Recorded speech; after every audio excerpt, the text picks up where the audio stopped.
할렐루야.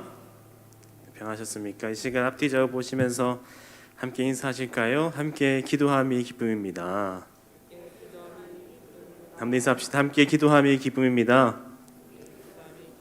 이 시간 예수님의 그 십자가를 묵상하시면서 찬양하면서 나아갑시다.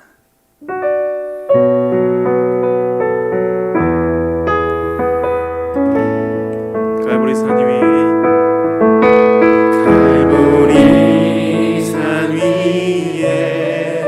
십자가 섰으니 주가 고난을 당하표라.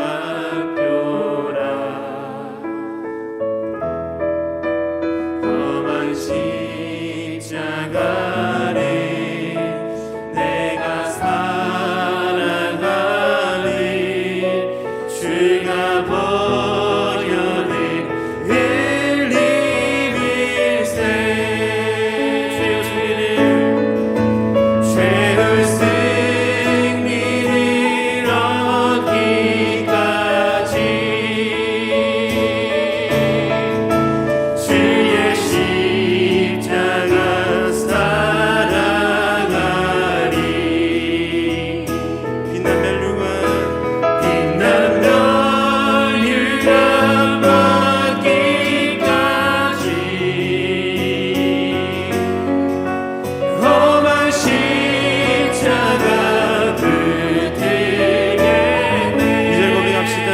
멸시함을 받은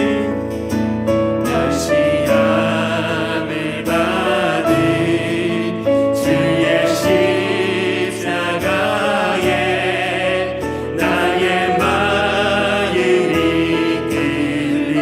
끌리도다. 귀한 어린 양이 영광 다 버리고 험한 십자가 지셨도다. 최후 승리를 얻기까지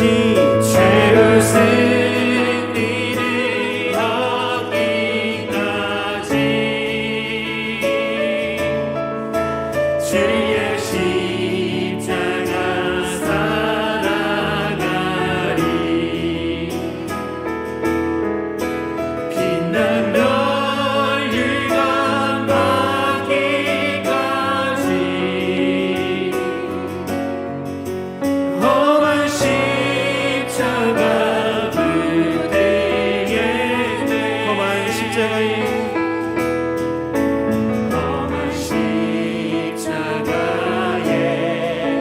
주가 흘린 피를 믿는 마음으로 바라보니 나를 용서하고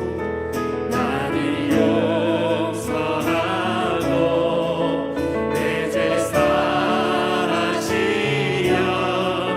주가 흘리신 보혈일세. 최후 승리를 얻기까지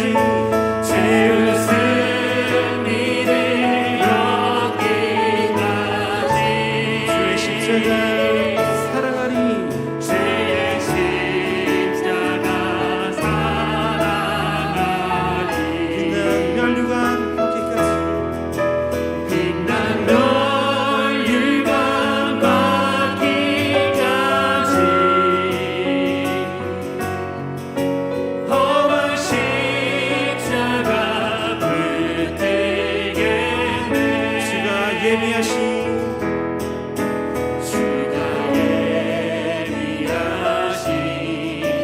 나의 본향집에 나를 부르신 그날까지 험한 십자가를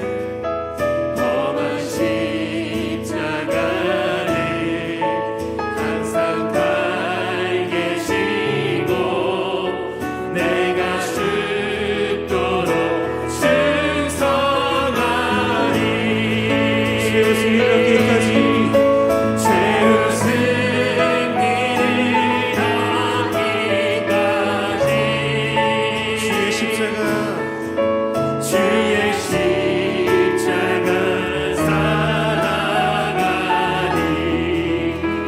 멸류관 빛난 멸류관 받기까지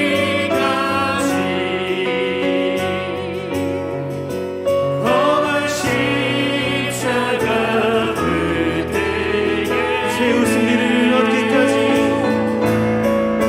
최후 승리를 얻기까지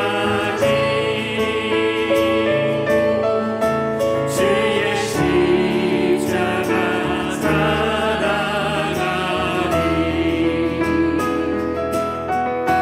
빛난 멸류관 받기까지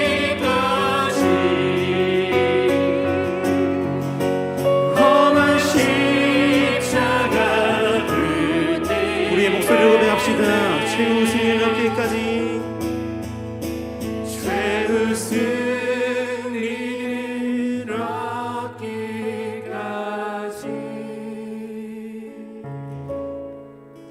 주의 십자가 사랑하리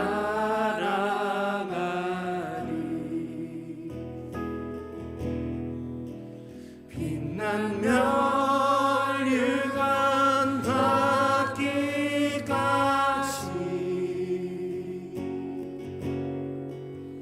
험한 십자가 불띠겠네 한번 고백합시다. 최후 승리를 얻기까지 최후 승리를 얻기까지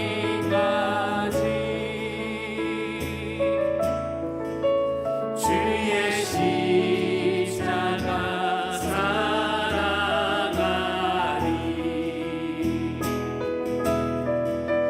빛난 멸류관 받기까지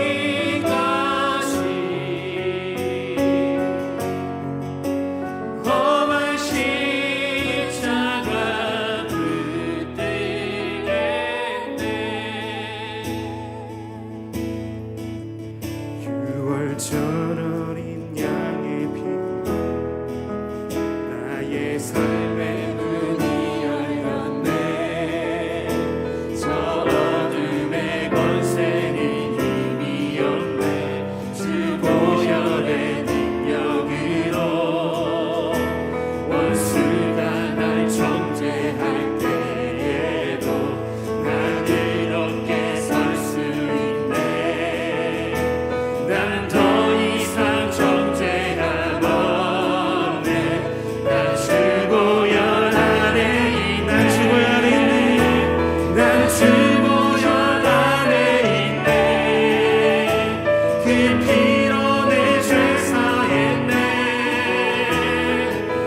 주 보혈 안에 정죄 없음을 신뢰하며 얼마나 주님의 그 십자가 아래로 나아가고 있습니까?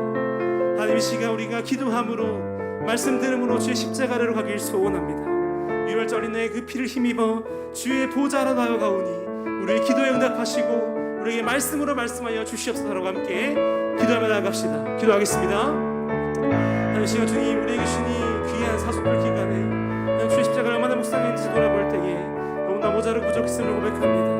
하나님 우리에게 부족한 것이 너무 많고 하나님 우리가 어려움이 너무 많지만 정죄 없다 하시는 그 놀라운 복음의 말씀을 붙들고 이 자리에 나왔음을 고백하오니 우리의 기도에 응답하여 주시옵소서. 주님 말씀 듣기를 소원합니다. 그 목사를 통해서 말씀을 선포될 때에 그 말씀을 변화시키게 하시고 그 말씀으로 주의 보좌로 나아가게 되는 귀한 목사의 시간 되게 하시옵소서. 하나님 감사합니다. 불완전하고 연약한 저희들을 주님의 보혈로 덮어주시면 하나님 앞에 주님 기쁨이 되고 주님이 용납하실 만한 하나님이 기뻐하시는 백성됨을 믿습니다. 이 시간도 우리의 의와 우리의 자랑을 다 내려놓고 그리스도만 의지하여 나가는 주의 백성들을 주께서 보시고 이 밤에 거절하지 아니하시고 주의 은혜 속에 품으시며 우리의 모든 연약한 것을 다 씻어 새롭게 하시고 하나님이 기뻐하시는 거룩한 백성들로 변화시키시는 은혜가 이 밤에 있게 하여 주옵소서. 주의 성령께서 이 시간 저희들을 인도하셔서 말씀과 기도로 하나님께로 나가게 하시며 주의 임재 가운데 있게 하여 주옵소서. 예수님 이름으로 기도하옵나이다. 아멘. 우리 3월 암송 구절 한번 하겠습니다. 안 보고 하실 수 있으시겠죠? 한번 해보겠습니다. 시작. 사도행전 1장 8절 말씀. 오직 성령이 너희에게 임하시면 너희가 권능을 받고 예루살렘과 온 유대와 사마리아와 땅 끝까지 이르러 내 증인이 되리라 하시니라. 사도행전 1장 8절 말씀. 아멘. 오늘 하나님께서 우리에게 주신 말씀은 신약성경 야고보서입니다. 신약성경 야고보서 4장 11절로 17절까지 읽겠습니다.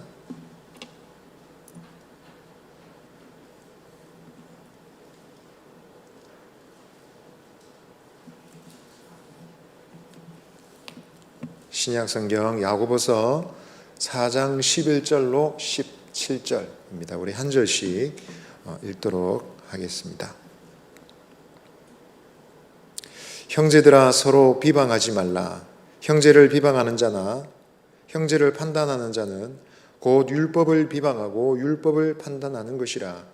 네가 만일 율법을 판단하면 율법의 준행자가 아니요 재판관이로다.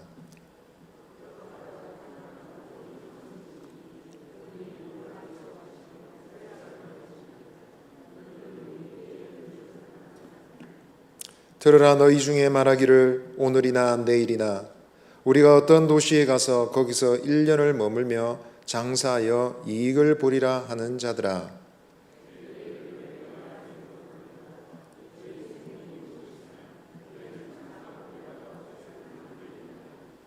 너희가 도리어 말하기를 주의 뜻이면 우리가 살기도 하고 이것이나 저것을 하리라 할 것이거늘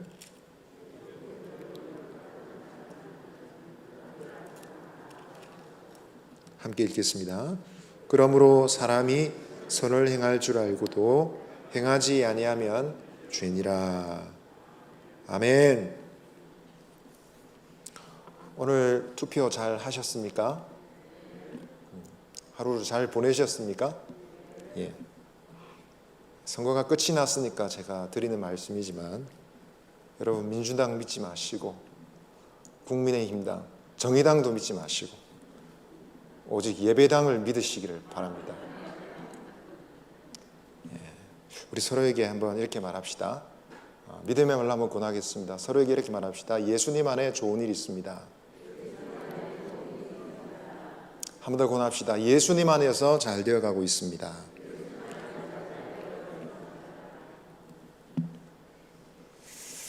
영국의 비평가 버나드 쇼라는 사람이 있습니다.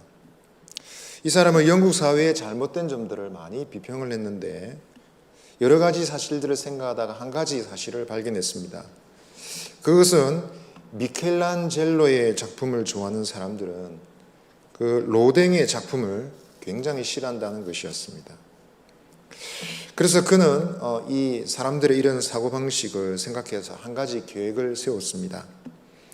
파티를 열었는데 미켈란젤로의 그림을 좋아하는 사람들을 골라서 초청을 했습니다.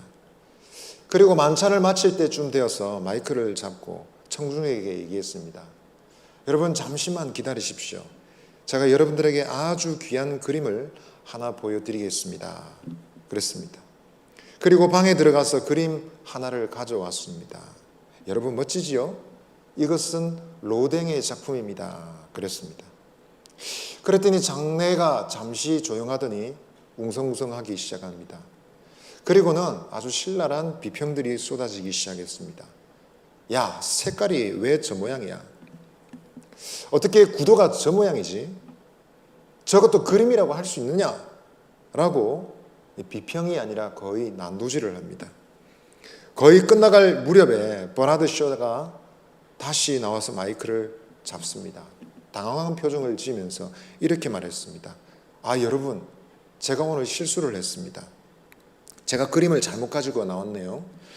제가 보여드렸던 이 그림은 로댕의 작품이 아니라 미켈란젤로의 작품이었습니다. 라고 얘기했습니다. 그러자 이 장내에 있던 사람들이 찬물을 끼얹듯이 다 조용했다라고 합니다. 여러분, 이 편견이라는 것은 무엇이 문제입니까? 편견의 문제는 있는 사실을 그대로 보지 못하게 하는 것이 심각한 문제입니다. 우리가 살아가면서 여러 종류의 사람들을 많이 만날 수 있습니다. 다양한 성격, 외향, 내향적인 또 다양한 관심사를 가지고 있는 사람들을 만날 수 있습니다. 근데 여러분, 인생을 많이 살아보신 분들은 아실 겁니다. 그 중에 제일 힘든 사람은 사실은 편견에 사로잡힌 사람, 생각의 한쪽으로 기울어 있는 사람이란 사실을 아실 것입니다. 아무리 사실을 얘기해줘도, 진실을 얘기해줘도 그것을 그대로 쉽게 잘 받아들이지 못하기 때문에 그렇습니다. 이러한 습성은 인간관계에서도 갈등을 불러일으킬 뿐만 아니라 공동체 안에서도 심각한 문제를 만드는 것입니다. 야고보 4장에서 특별히 이 교회의 공동체의 문제를 지금 살피고 있습니다. 교회 공동체의 시기와 다툼의 문제를 우리 1절부터 10절까지 살폈는데 그 원인은 정욕이라 했습니다. 순결하지 못한, 올바르지 못한 욕심이라고 그랬습니다. 그 욕심의 문제를 해결하기 위한 세 가지 방법, 하나님께 기도하여 받는 것, 주님의 사랑을 기억하는 것, 그리고 겸손한 마음으로 회개의 삶을 통해 그 정욕을 이길 수 있다는 사실을 이미 우리는 살펴보았습니다. 그런데 오늘 4장 11절로 17절까지는 이 공동체의 문제에 대해서 야고보 선생은 더 많이 얘기하고 있습니다. 특별히 그것은 말의 문제, 언어의 문제와 관련해서 살피고 있습니다. 이 공동체와 말의 문제에 대해서는 이미 3장 1절부터 12절까지 이미 살폈던 문제입니다. 그런데 오늘 11절에서 17절까지 다시 언급되고 더 적용되어져서 언급되고 있습니다. 왜 이렇게 자주 말하고 했던 말을 또 하는 것 같고 왜 그런 언급이 나타나는 것일까요? 그것은 공동체 안의 문제는 이처럼 질기고도 복잡한 양상으로 나타나기 때문에 그렇습니다. 그렇다면 화평의 공동체를 세우기 위해서 말에 관련하여 우리가 훈련받아야 될 것은 어떤 것일까요? 오늘 두 가지를 나누겠습니다. 첫 번째로 한번 따라 하시겠습니다. 형제를 판단하지 말아야 합니다. 오늘 11절 말씀을 다시 한번 읽어보겠습니다. 시작. 형제들아 서로 비방하지 말라. 형제를 비방하는 자나 형제를 판단하는 자는 곧 율법을 비방하고 율법을 판단하는 것이라. 네가 만일 율법을 판단하면 율법의 준행자가 아니요 재판관이로다. 오늘 11절 말씀에 서로 비방하지 말라 했습니다. 비방은 상대를 깎아내려서 하는 말이죠. 깎아내리는 그 말이 비록 사실이랄지라도 그런 말은 비방입니다. 헬라어 원어는 나쁘게 말한다 라는 뜻을 가지고 있습니다. 좋은 것이 있고 있는 그들의 모습을 설명할 수도 있는데 그럼에도 불구하고 나쁘게 말하는 것, 그것이 비방입니다. 그렇게 비방하는 대상이 오늘 본문에는 형제라고 했습니다. 형제는 누구입니까? 예수를 함께 믿는 사람이죠. 그리스도의 보혈로 함께 씻김 받은 사람으로서 그 위상이 나와 동등한 존재라고 할 수 있습니다. 그런데 그를 향하여 비방하는 것이 그와 같은 행동을 두고 마치 높은 자리에서 재판관이 판결을 내린 듯한 행동을 한다라고 묘사한 것입니다. 야고보 선생은 심지어 이것은 거기에서 멈추는 것이 아니라 율법을 판단하고 율법의 재판관이 되려고 하는 것이다 라고 지적하고 있습니다. 그러니까 여러분, 이런 것을 행할 때 우리 두 가지 잘못을 범하게 되는 것을 나누어 생각할 수 있습니다. 첫 번째는 율법을 비방하는 것입니다. 어떤 율법입니까? 서로 사랑하라는 율법입니다. 율법의 사랑하라는 명령, 이웃에 대해서 부정적으로 말하는 것을 금하는 계명은 상당히 많이 있습니다. 레위기 19장 16절은 이렇게 말합니다. 너는 내 백성 중에 돌아다니며 사람을 비방하지 말며 내 이웃의 피를 흘려 이익을 도모하지 말라. 나는 여호와이니라 했습니다. 시편 50편 20절에는 앉아서 내 형제를 공박하며 내 어머니의 아들을 비방하는도다 했습니다. 시편 101편 5절에는 자기 이웃을 은근히 헐뜯는 자를 내가 멸할 것이요 눈이 높고 마음이 교만한 자를 내가 용납하지 아니하리로다. 잠언 18장 8절은 말합니다. 남의 말하기 좋아하는 자의 말은 별식과 같아서 뱃속 깊은 데로 내려가느니라 했습니다. 다른 사람에 대해서 말하기 좋아하고 그 사람들에 대해서 잘못된 점, 험담을 드러내기를 좋아하는 이런 일들은 너무너무 본능적으로 하지 말라고 해도 하고 그것이 잘못된 것인 줄 알면서도 반복하게 된다라는 것입니다. 그래서 그 율법의 계명을 거스르고 그 율법을 공격하게 되는 결과를 이루게 된다라는 것입니다. 또한 이러한 이웃을 비방하고 판단하는 것의 두 번째 잘못은 율법의 준행자가 아니라 재판관이 되는 잘못입니다. 여러분, 율법의 재판관은 누구를 말하겠습니까? 율법의 기준을 삼아서 그것은 죄이고 이것은 의로운 일이다 라고 판단할 수 있는 존재는 누구입니까? 재판관일 뿐만 아니라 사실은 하나님이십니다. 하나님이 그것을 판단하십니다. 그래서 그 하나님의 판단을 따라 율법을 가지고 재판하는 재판관을 두고 구약 성경은 신이라고 말하고 있습니다. 하나님이라고 심지어 말하고 있습니다. 여러분, 보통 사람들이 싸울 때 기분 나쁘다고 해서 하늘을 향해서 삿대질을 하는 사람 잘 없습니다. 그 일이 공허하게 보여서 안 하기도 하지만 아무리 거친 인생이라도 함부로 하늘을 향해서 손가락질하며 삿대질하며 하늘에 있는 존재를 거스른 일은 잘 하지 않습니다. 믿지 않는 사람들일지라도 그렇게 하지 않습니다. 왜냐하면 혹시나 내가 후환이 두려워서 안 좋은 일을 겪을까 봐 하지 않는 것이죠. 그러나 많은 사람들은 사람들과의 관계에서 일어나는 싸움이 사실은 하나님과의 관계 안에 있다는 사실을 잘 생각하지 않습니다. 하나님의 눈앞에 있다고 잘 생각하지 않는 것 같습니다. 직접적으로 하나님을 모독하지만 않으면 그런 말은 함부로 해도 된다고 생각하는 것 같습니다. 그러나 오늘 말씀에는 사람에 대한 비방과 판단이 결국은 하나님께 대한 것이 된다라고 말하고 있는 것입니다. 그래서 사람을 대하는 일은 굉장히 중요한데 여러분, 다른 사람을 대할 때 동등한 입장에서 그리고 그들을 이해하고자 하는 입장에서 보고 대할 수 있어야 된다라는 것입니다. 어떤 유명한 책을 쓴 한 저자가 있습니다. 이 사람이 어느 일요일 아침 미국 뉴욕의 지하철을 타고 가고 있었습니다. 그때 지하철을 탄 사람들은 다 조용히 앉아서 신문을 읽거나 생각에 잠겨 있거나 눈을 감고 쉬고 있었습니다. 전체적으로 매우 조용하고 평화스러운 분위기였습니다. 그런데 어느 한순간 한 중년 남자와 그의 아이들이 전철에 올라타면서 전철 내 분위기는 순식간에 엉망이 되고 말았습니다. 아이들이 마구 떠들면서 제멋대로 날뛰며 뛰어다녔기 때문에 그렇습니다. 그 중년 남자는 이 저자 바로 옆에 앉아 있었는데요.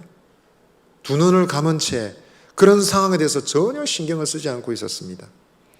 아이들은 마구 뛰어다니고 소리를 질러대고 물건을 집어 던졌습니다. 심지어는 어떤 승객이 보고 있는 신문을 확 낚아채 버리기도 했습니다. 여간 신경이 거슬리는 일이 아니었습니다. 그럼에도 불구하고 이 아이들의 아빠라는 사람은 죽은 듯이 가만히 앉아있기만 한 것입니다. 화를 내지 않고는 견디기 어려운 상황이었습니다. 그래서 이 저자는 이 남자가 아이들이 저렇게 날뛰는데도 불구하고 신경도 쓰지 않고 제재도 가하지 않고 내버려 두는 것이 이해가 되지 않았습니다. 굉장히 무책임하게 보였습니다. 거의 모든 승객이 짜증을 내고 있었음을 알 수 있었습니다. 마침내 이 저자는 참지 못해서 이 남자에게 말했습니다. 선생님, 아이들이 저렇게 많이 승객들에게 폐를 끼치고 있지 않습니까? 어떻게 아이들을 좀 조용하게 할 수 없습니까? 라고 말했습니다. 그제서 이 남자는 마치 그 상황을 처음으로 인식하듯이 눈을 조용히 떴습니다. 그리고는 다음과 같이 힘없이 얘기했습니다. 그렇군요. 저도 뭔가를 좀 해야겠다고 생각합니다. 그런데 실은 지금 막 병원에서 제가 오는 길인데 1시간 전에 저 아이들의 엄마가 죽었습니다. 저는 앞이 캄캄해서 무엇을 어떻게 될지 잘 모르겠습니다. 아이들도 역시 어떻게 될지 막막해 하는 것 같습니다. 여러분이 그런 상황을 경험하시면 어떤 심정이 되셨겠습니까? 이 순간 이 저자의 생각은 완전히 바뀌고 말았습니다. 갑자기 상황을 다르게 보기 시작했고 다르게 생각하고 다르게 느끼기 시작했습니다. 그의 짜증은 사라졌습니다. 화가 나는 자신의 태도나 생각을 어떻게 다스릴까 걱정할 필요도 없게 됐습니다.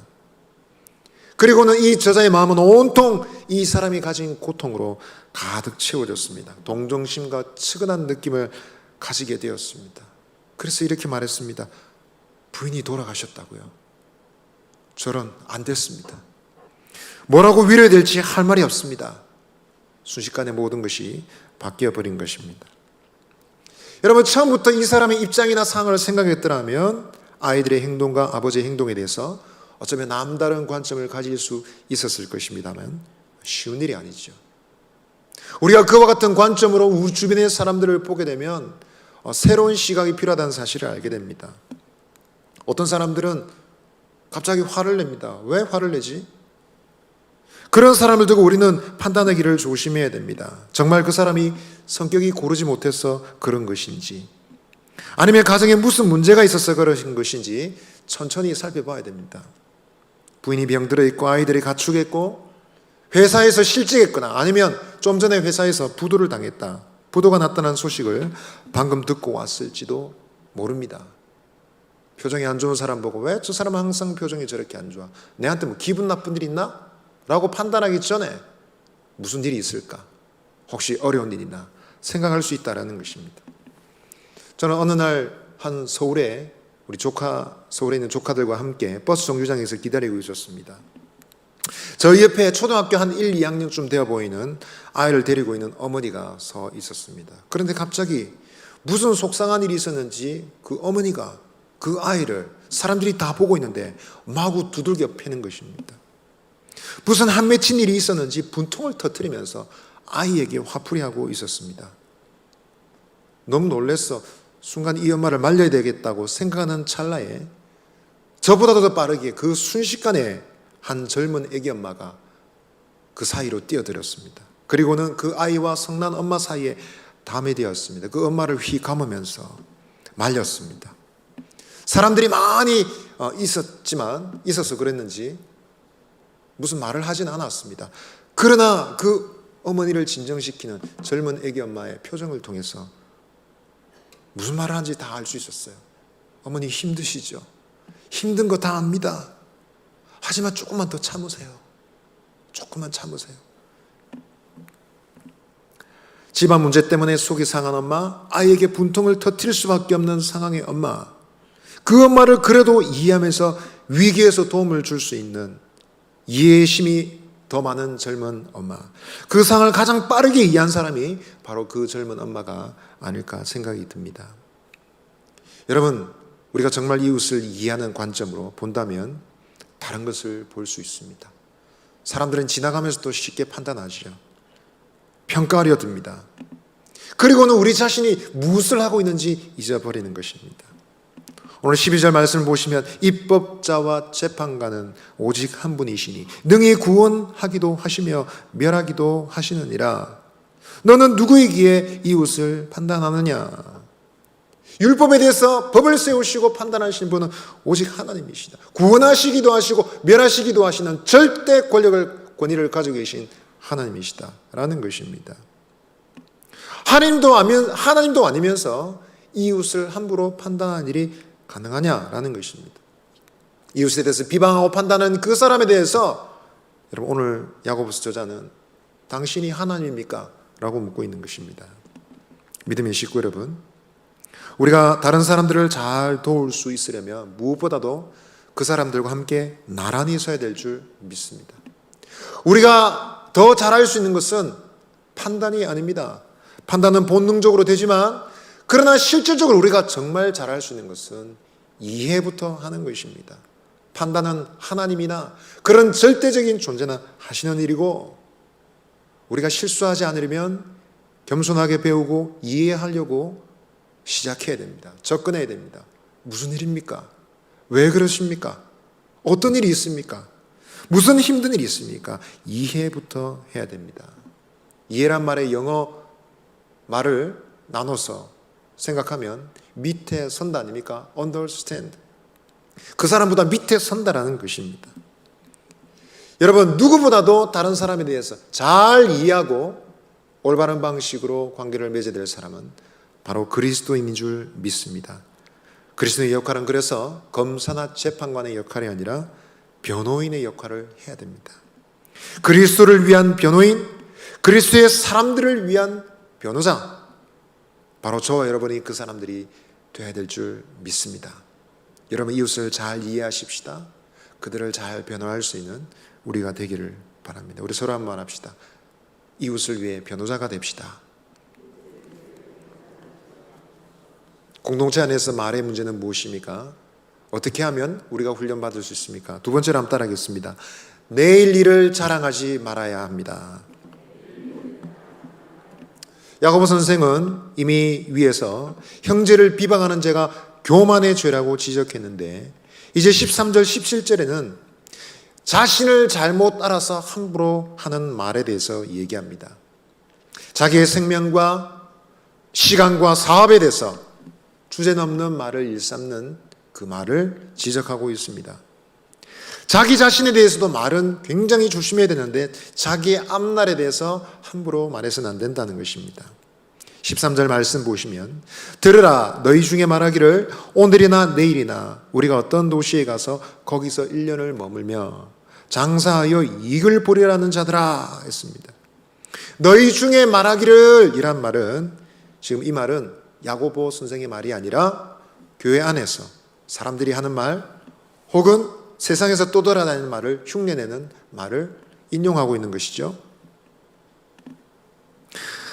여기서 나타나는 동사는 모두 미래형입니다. 어디 가서 머물며 장사하여 이익을 보리라. 모두 미래의 일입니다. 앞날에 일어날 일들을 두고 장담하는 말이죠. 이와 같은 일을 하는 사람은 아마 야고보 당시나 지금이나 흔한 일입니다. 예수 믿는 사람이라고 해서 사업을 못하는 것은 아니죠. 이 정도의 사업 구상이나 계획도 짜지 못하면 어떻게 살겠습니까? 여기서 문제로 지적되는 것은 그런 사업이나 경제적 활동이 아니라 이 계획에 주님과 무관한 자기의 뜻과만 관련되어 있다라는 것입니다. 내가 어디 가서 아무데나 머물면서 장사를 하며 이익을 보리라. 그것은 자신이 그동안 살아있을 것이란 것을 전제했을 때의 일입니다. 좀 더 깊이 생각하면 자신의 생명을 자기 마음대로 할 수 있다는 것이죠. 주제넘는 것이죠. 내 인생 내가 선택해서 내 마음대로 산다는 것입니다. 원하면 뭐든지 다 할 수 있고 얼마든지 성공할 수 있다는 자신감입니다. 그러나 여러분 이에 대해서 야고보가 지적하는 것은 두 가지입니다. 14절 말씀 같이 읽어보겠습니다. 시작. 내일 일을 너희가 알지 못하는도다. 너희 생명이 무엇이냐? 너희는 잠깐 보이다가 없어지는 안개니라. 자신이 천년 만년 살 것 같이 자신이 넘치고 시간과 장소와 사업을 자기가 선택해서 할 수 있다라고 장담하는 사람들을 향해서 야고보는 말합니다. 너희가 알지 못하는도다 라고 지적하고 있습니다. 사실은 하루의 이후의 일도 알지 못하면서 1년 이후의 일들을 자랑할 수 있느냐라는 것입니다. 오미크론이 심각합니다. 어떤 사람들은 감기 몸살처럼 쉽게 지나가지만 여전히 지금도 목숨을 잃는 분이 있습니다. 저희 아는 지인의 장례식에 간 적이 있습니다. 그 집사님의 부친이 돌아가신 것입니다. 12시 반까지는 멀쩡하게 통화를 했답니다. 며느리하고 통화하면서 아버님 잘 계시죠? 그래. 퇴원해서 보자. 그러고 잘 얘기하셨답니다. 요양병원에 계신데 2시 반에 이분이 갑자기 돌아가셨습니다. 너무도 충격적이고 갑작스러운 일이고, 근데 여러분 더 안타까운 것은 여러분 사망하시자마자 곧바로 화상 처리해버렸습니다. 그리고 우리가 장례식에 갔을 때는 이미 시신은 없고 장례식장만 꾸며져 있습니다. 그것을 보면서 참 인생의 앞날을 알 수가 없구나. 너무 단순한 일이지만 얼마나 조용한 충격인가 생각하게 됩니다. 여러분, 우리 앞날을 자랑할 수 있습니까? 내일 내가 뭐 어떻게 할 것이다, 1년 뒤에 뭐를 할 것이다 자랑할 수 있는 사람이 누구입니까? 그래서 여러분, 오늘 야고보 선생은 말합니다. 너희가 알지 못하는도다.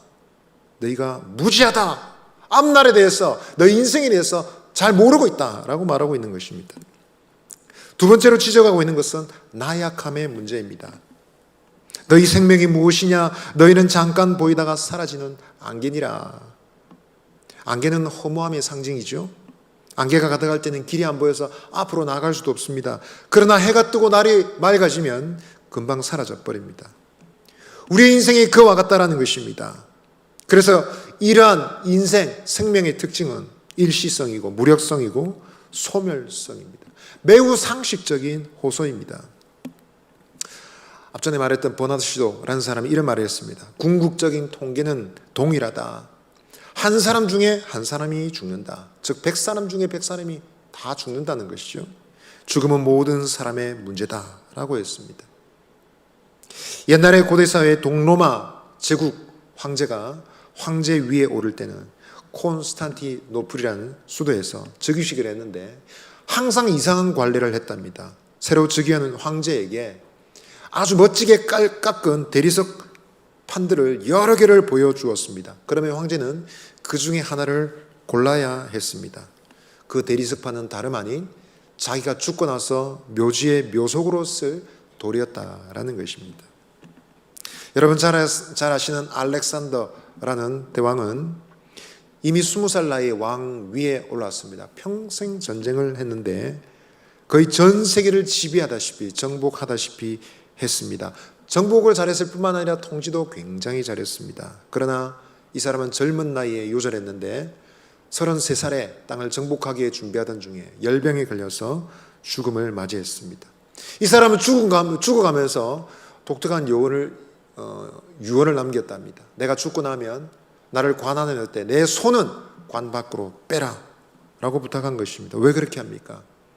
모든 인생이 죽을 때는 다 빈손으로 가기 때문이다 라는 것입니다. 짧은 인생 동안 누구도 가질 수 없는 영토와 백성과 재물과 권력을 가졌지만 죽음 앞에서는 알렉산더는 모든 것을 내려놓은 채 떠나야 했습니다. 그가 죽은 뒤에 그의 가족은 부하들의 손에 모두 다 죽임을 당했고 그가 세웠던 대제국은 세 개의 나라로 분열되고 말았습니다. 우리는 자기 자신의 죽음을 생각하면서 잠깐 보이다가 사라지는 안개와 같은 것이 우리 인생의 본질이라는 사실을 잘 알고 살아가야 됩니다. 우리가 이것을 알 때 그렇다면 가질 수 있는 올바른 태도는 무엇입니까? 오늘 15절 말씀을 같이 한번 읽어보겠습니다. 15절 말씀 다시 읽겠습니다. 시작. 너희가 도리어 말하기를 주의 뜻이면 우리가 살기도 하고 이것이나 저것을 하리라 할 것이거늘. 살기도 하고 이것저것을 하리라. 어떨 때 그렇게 할 수 있단 말입니까? 주님의 뜻이면. 올바른 순서는 주님의 뜻이 앞서는 것입니다. 주님의 뜻이 있으면, 주께서 내 생명을 연장시켜 주시면, 주님께서 내게 건강을 거두어가지 않으시면 그런 일이 할 수 있을 것이다 라고 말하는 것입니다. 이 말은 내 인생의 중요한 권리를 하나님께 의탁하는 것입니다. 겸손하게 자신의 권리를 주님께 드림과 동시에 그 은혜 안에서는 내 인생이 가능하다라는 사실을 고백하는 것입니다. 이러한 인생의 원리를 잘 알았던 거룩한 사람, 하나님의 사람 모세는 이렇게 말했습니다. 시편 90편에 보시면 우리가 연수가 70이요 강건하면 80이라도 그 연수의 자랑은 수고와 슬픔이니 신속기간이 우리가 날아가나이다. 우리에게 우리 날 계수함을 가르치사 지혜로운 마음을 얻게 하옵소서 했습니다. 시편 90편 17절에서 그는 결론적으로 이렇게 요청합니다. 주 우리 하나님의 은총을 우리에게 내리게 하사 우리의 손에 행한 일을 우리에게 견고하게 하소서. 우리의 손에 행한 일을 견고하게 하소서. 하나님이 우리가 열심히 일을 할 수 있고 노력할 수 있지만 하나님이 견고케 하지 않으시면 우리는 소망이 없습니다. 가나안 땅에 들어갈 수 있고 그 땅을 정복할 수 있고 그런 나라를 세울 수 있는 계획을 세울 수 있지만 하나님께서 우리의 손을 붙잡지 않으시면 소망이 없습니다. 들어갈 수 있는 가나안 땅을 눈앞에 두고 들어가고 싶고 평생에 소원했던 소원이었지만 들어가지 못한 채 죽음을 맞이했던 모세가 한 맺힌 기도로 하나님께 드린 기도이다라는 것입니다. 여러분, 이러한 하나님의 사람들의 신앙의 고백의 대목은 우리 자신의 삶을 돌아보게 합니다. 기업인들 뿐만 아니라 모든 그리스도인들은 사실 상업 거래를 하면서 살아가야 됩니다. 올바른 그리스도인 기업가 사업가라면 예수님으로 하여금 교회당 예배당 안에서만 주인이 아니라 사업장에서도 주인으로 모실 수 있어야 합니다. 시간과 장소를 결정하는, 거래처를 결정하고 할 것인지 말 것인지 결정하는 매우 실제적인 부분에까지 주님의 뜻을 생각하고 따라야 한다는 것입니다. 사업을 위해서 계획하는 것 자체가 나쁜 것은 아니지만 하나님 중심적인 계획, 하나님을 위한 계획이 필요하다라는 것입니다. 여러분, 오늘 이 말씀이 우리에게 복이 될 수 있을까요? 아이고 부담스럽습니다. 그런 계획까지 주님의 뜻을 생각하려니 마음이 부담이 됩니다. 혹시 생각하진 않습니까? 여러분, 이것은 우리에게 복음인 줄 믿습니다. 인생의 거창한 계획이 불완전한 우리의 인생의 소원이 아니라 하나님의 능력에 있게 하는 것이기 때문에 그렇습니다. 이것은 결코 어리석은 것이 아닙니다. 도리어 어리석은 것은 자신만을 생각하는 사람입니다. 어리석은 부자의 비유를 기억하시죠? 풍년이 왔습니다. 소출이 풍성하여 여러분 행복한 고민에 빠졌습니다. 내가 이렇게 하리라, 이 곡간을 열고 새로 짓고 내 모든 곡식과 물건을 쌓아두리라. 내 영혼에게 말이라, 여러 해 쓸 물건을 많이 쌓아뒀으니 평안히 먹고 이제 쉬자, 즐거워하자. 그때 하나님 뭐라 하셨습니까? 어리석은 자여, 오늘 밤에 네 영혼을 내가 도로 찾으리니 그러면 네가 준비한 것이 다 누구의 것이 되겠느냐라고 말씀하셨습니다. 여러분, 이 말씀은 거듭 우리에게 말합니다. 우리의 삶의 가장 안전과 평안은 오직 하나님 안에 있다라는 것입니다. 한번 따라합시다. 하나님 안에 우리의 안전과 평안이 있습니다. 여러분, 인생에 어떤 계획을 가지고 계십니까? 돈과 시간을 사용하는 것을 보면 사람이 보입니다. 말은 잘할 수 있고 태도는 번들을 할 수 있습니다. 그러나 시간을 어떻게 쓰고 돈을 어떻게 쓰고 인간관계를 어떻게 하는지 딱 보면 이 사람이 어떤 사람인지 딱 보입니다. 어린아이들부터 어른이기까지 계획 없는 사람이 없죠. 만나서 너 인생의 계획이 뭐냐 물어보면 다 계획이 있습니다. 예, 저는 30살 되기 전까지 10억을 모으는 겁니다. 요즘 신세대들은 아주 계산이 빠릅니다. 어떤 젊은이는 말합니다. 예, 배낭을 지고 유럽 배낭여행을 따라오는 것입니다 라고 말합니다. 어떤 학생은 말합니다. 저는 계획이 없습니다. 근데 여러분, 계획이 없는 것도 삶의 계획이죠. 이 사람은 자유롭게 편안하게 살겠다는 것이지 않습니까? 저는 그런 계획을 들을 때마다 꼭 하게 되는 질문이 있습니다. 과연 네가 하고 싶은 그 일이, 그 계획이 하나님과는 어떤 관련이 있을까? 라고 묻습니다. 사명 중심적인 관점을 일깨우고 싶은 것이죠. 그러나 여러분, 이런 질문은 사실 부담스러워합니다. 조금만 더 깊게 얘기하면 아주 힘들어합니다. 기쁨이 없습니다. 인생의 계획 속에 하나님을 초청할 계획이 뜻이 전혀 없는 것입니다. 그런데 여러분, 오늘 본문의 분위기를 살필 때 이런 사고방식과 말들이 심각한 것은 우리가 공동체로 모였을 때 공공연하게 얘기한다는 것입니다. 서로 영향을 주고받는다는 것입니다. 성경은 분명히 말하기를 성도들이 모였을 때 사랑과 선행을 격려하라 했는데 어떻게 된 것인지 심지어 믿는 사람들조차도 모여서 항상 돈 얘기합니다. 이자율이 얼마냐? 주가가 뭐가 오릅니까? 지금 인기 종목이 뭡니까? 그런 것을 물어봅니다. 어디 땅 좋은 데 없습니까? 여러분, 이런 세속적인 가치관이 공동체 안에서 반복이 되면 확대 재생산이 되는 것입니다. 사랑과 선행을 격려하고 복음의 진리가 흘러가야 될 교회가 세속적인 가치관을 흘려보내는, 세상을 변화시키는 교회가 아니라 세상으로 인해서 변화를 받는 교회가 되게 된다라는 것입니다.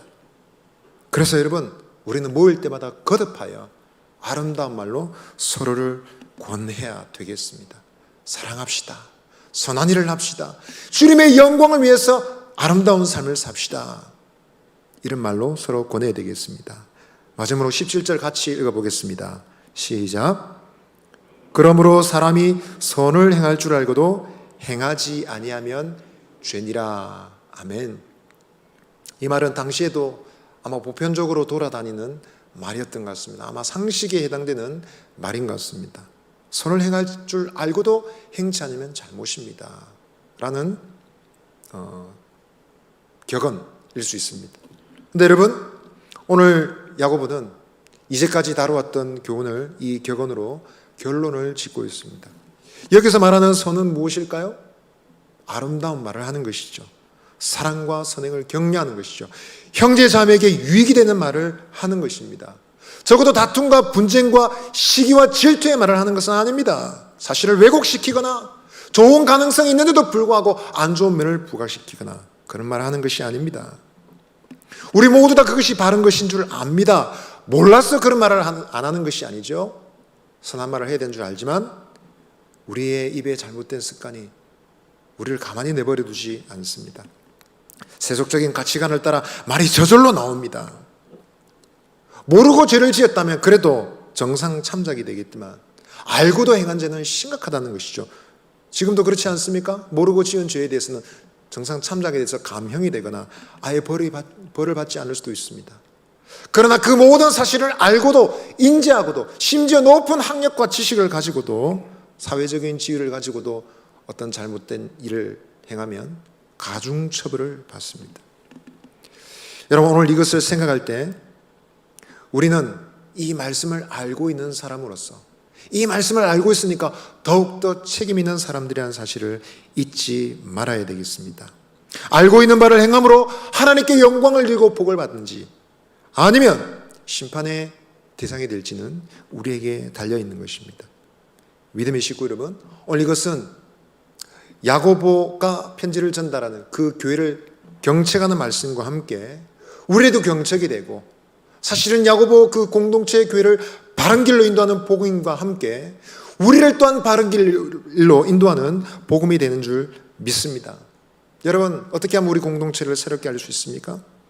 멋진 건물을 세우고 좋은 시설을 많이 갖추고 돈을 많이 들여서 여러 가지 일들로 우리 모임을 꾸밀 수 있습니다. 그러나 여러분, 그것은 우리가 하기 힘든 일이죠. 그러나 여러분, 공동체는 가장 작은 일로부터 새롭게 될 수 있습니다.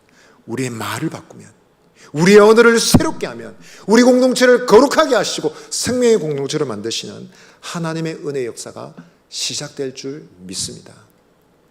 말을 새롭게 하면 공동체가 새롭게 됩니다. 여러분, 믿으십니까? 옆 사람은 이렇게 말하십시다. 말을 새롭게 하면 교회가 새로워집니다. 그 작은 말인데 그 말이 우리 공동체를 바꾸고 우리의 일생을 바꾼다라는 것입니다. 믿으십니까? 우리 옆지들에게 한 번 더 권하십시다. 형제를 판단하지 맙시다. 다른 분에게 한 번 더 권합시다. 내일 일을 자랑하지 맙시다.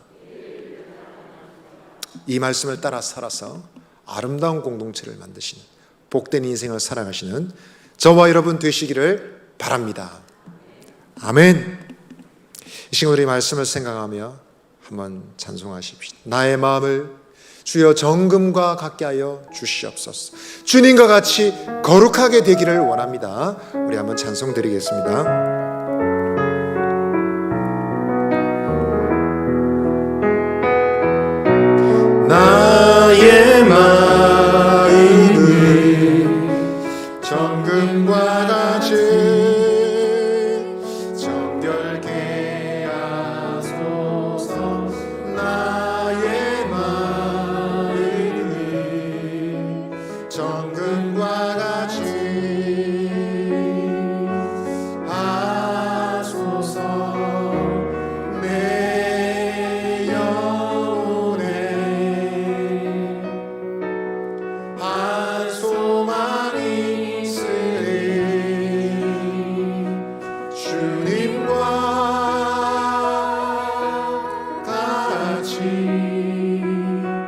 거룩하게 하소서. 나의 삶을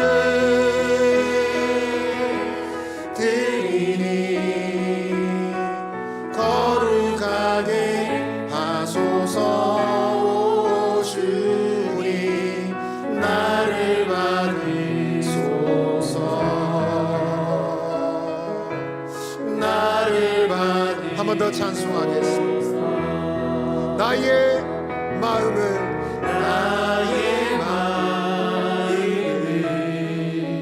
정금과 같이 정결케 하소서. 나의 마음을 정금과 같이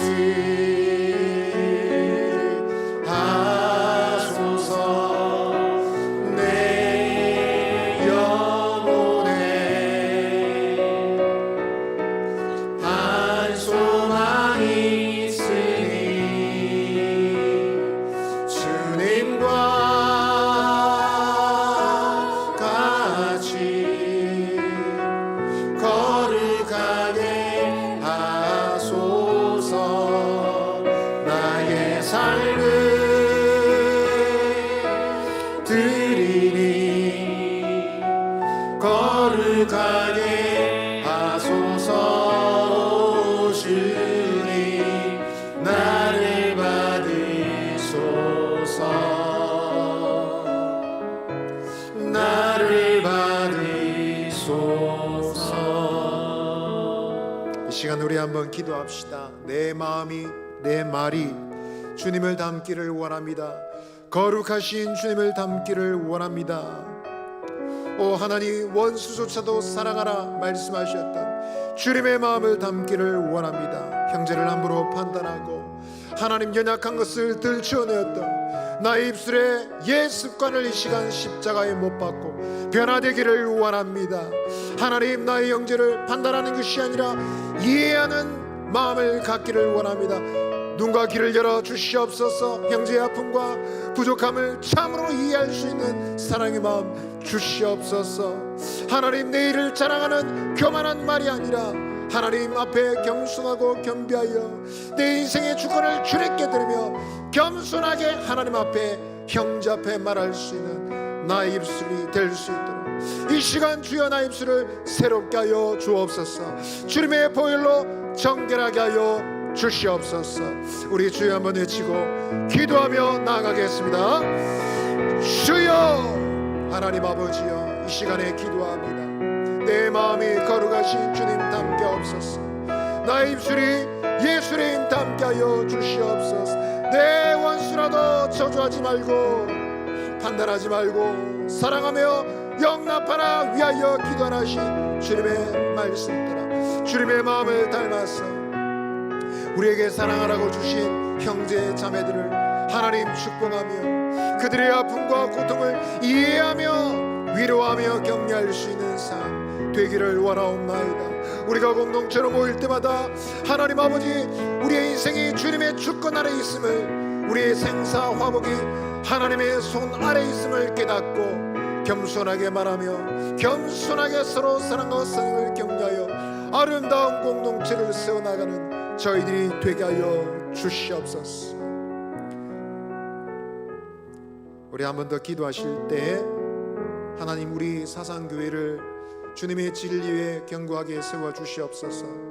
모일 때마다 사랑과 선행을 격려하며 하나님의 아름다운 이 말씀을 하나님 세상에 퍼뜨려 주의 말씀을 증거하는 교회가 되게 해 주옵소서. 모일 때마다 하나님 서로 힘을 받아서 주님의 뜻대로 살고 싶은 거룩한 교회로 세워지게 하여 주옵소서. 이를 위해 수고하는 모든 주의 종들, 우리 담임 목사님, 교육자, 장로님, 모든 직분자들 사용하여 주시고 하나님 아버지, 이 교회가 하나님의 뜻 가운데 진리 가운데 세워진 일에 쓰임받는 주의 종들 되게 하여 주옵소서. 우리 모든 믿음의 식구들도 함께 합심하여 아름다운 교회를 세워나가는 저희들이 되게 하여 주옵소서. 우리 교회를 위해서 주여 한번 외치고 기도하겠습니다. 주여, 하나님 아버지여, 이 시간에 기도합니다.